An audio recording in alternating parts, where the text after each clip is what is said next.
Hello everyone, it's me again, Diane S. Lambio, and I am going to share with you three historical periods of the history of Philippine educational system. Let's begin with the education period during American regime on 1898 to 1946. During this period, education became a very important issue for the United States colonial government, since it allowed it to spread their cultural values, particularly the English language, to the Filipino people. Instruction in English language and American history lead to forming of a national identity and Filipino nationalism. Every child from age 7 was required to register in schools located in their own town or province. The students were given free school materials. During the American era, its educational aim is to promote democratic ideals, way of life, formation of good citizens, including the rights and responsibilities of the people.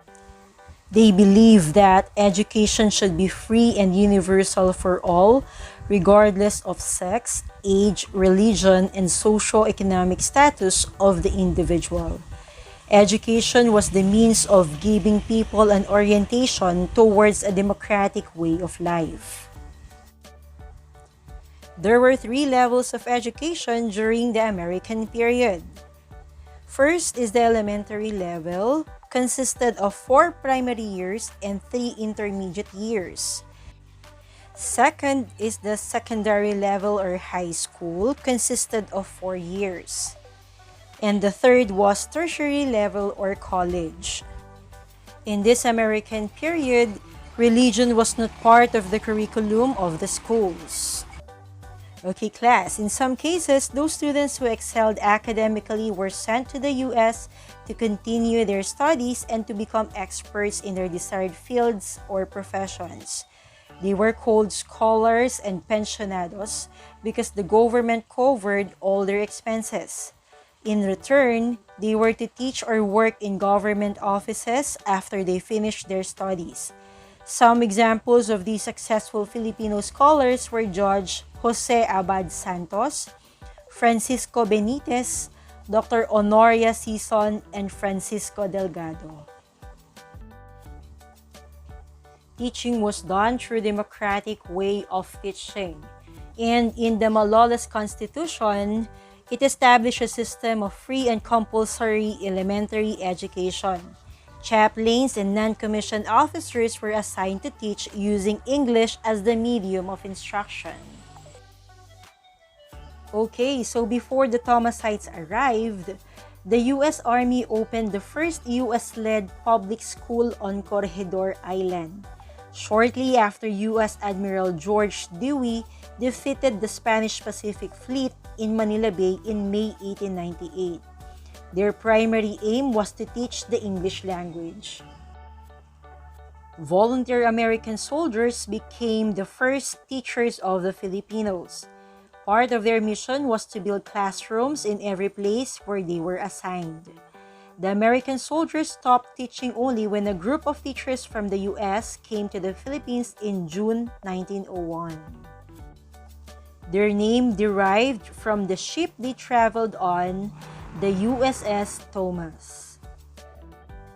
The first state school of the university status was the University of the Philippines. It was founded on 1908. Reading, writing, arithmetic, good manners and right conduct or GMRC, civics, hygiene and sanitation, gardening, domestic science, American history, and Philippine history were the subjects for study. Philippine education during this period was highly influenced by the philosophy of John Dewey. These are the outstanding contributions during the American era. First, in March 1900, the Office of the Superintendent of Public Instruction was created with Captain Albert Todd as the General Superintendent of Schools. The Educational Act of 1901, also known as Act No. 74 of the Philippine Commission, was promulgated to establish a Department of Public Instruction to oversee the operation of the public schools. This act also includes the establishment of highly centralized system, the importation of American teachers, the separation of the church and the state, and the establishment of the Philippine Normal School, now Philippine Normal University. Also, in this period, religious freedom was enforced. Development of intelligence, rights, attitudes, and habits of children who were become citizens of the future were emphasized. In this era, citizens for adults became important. Democratic ideal as a philosophy was emphasized, and the supervision of schools took the role of guidance and consultancy. These are the important key points during the American period. Public school systems were developed. There were 7 years in the elementary level.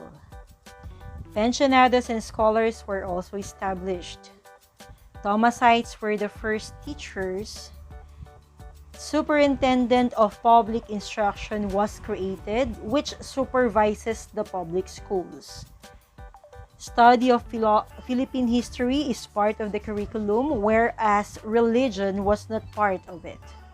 And lastly, Educational Act of 1901 separates the church and the state.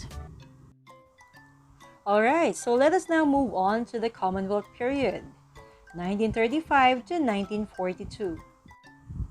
During the Commonwealth period, education continued to receive from the Commonwealth government the same attention that the Americans gave it. President Quezon created the National Council of Education in 1936 as an advisory body on educational matters. The fundamental aims of education in this period focuses on moral character, civic conscience, personal discipline, and vocational efficiency. This educational aims focuses on the formation of values, conservation of resources, both human and natural, controlling and motivating oneself, and social consciousness in terms of equal rights. The methods in teaching includes memorization, recitation, and socialized recitation. Socialized recitation is a form of recitation in which the pupils take an active part. It is designed to create positive classroom relationships between teachers and students. It also aims to teach young children to cooperate with each other. Executive Order Number 134 in 1940 required the teaching of the Filipino national language in the senior of all high schools and in all years in the normal schools. To sum up the Educational Act of 1940, the following topics were discussed. Reduction of 7-year elementary course to 6-year elementary course. Fixing school entrance age to 7. National support to elementary education. Compulsory attendance in the primary grades for all children who enrolled in grade 1. And finally, introduction of double single session. These are the learning key points in the Commonwealth period. First is the Manuel L. Quezon, who is considered as ama ng wikang panbansa. Inclusion of the Filipino subject. 6-year elementary education and introduction of the double single session. Nihonjirai no Kyoiku Kikan, 1942 to 1945. Brief history. The Asia-Pacific War or Second World War interrupted the 10-year Commonwealth. The Japanese occupied the country in 1942 after the bombing of Pearl Harbor by the Air Fleet. Then 10 hours later, the Philippines was invaded by Japan. Japanese educational policies were embodied in Military Order Number 2. Teaching Tagalog, Philippine history, character education was reserved for Filipinos as their focus of education. Love for work and dignity was emphasized. In June 1942, schools were reopened with 300,000 students. They also reopened the vocational and normal schools, institutions of higher learning giving courses in agriculture, medicine, fisheries, and engineering. Japanese language is popularized to terminate the use of English. Filipino children went to school to learn Japanese songs and games. The following are the educational aims during the Japanese period. First, make the people understand the position of the Philippines as a member of East Asia Co-Prosperity Sphere. Next is the eradication of the old idea of reliance upon Western states, particularly the United States and Great Britain. Striving for the diffusion of the Japanese language and termination of the use of English language in schools. They also like to inspire the people with the spirit to love labor. Japanese would also like to foster a new Filipino culture based on the consciousness of people as Orientals. They also tried to elevate the morale of the people by giving up on materialism. And finally, the diffusion of elementary education and promotion of vocation education.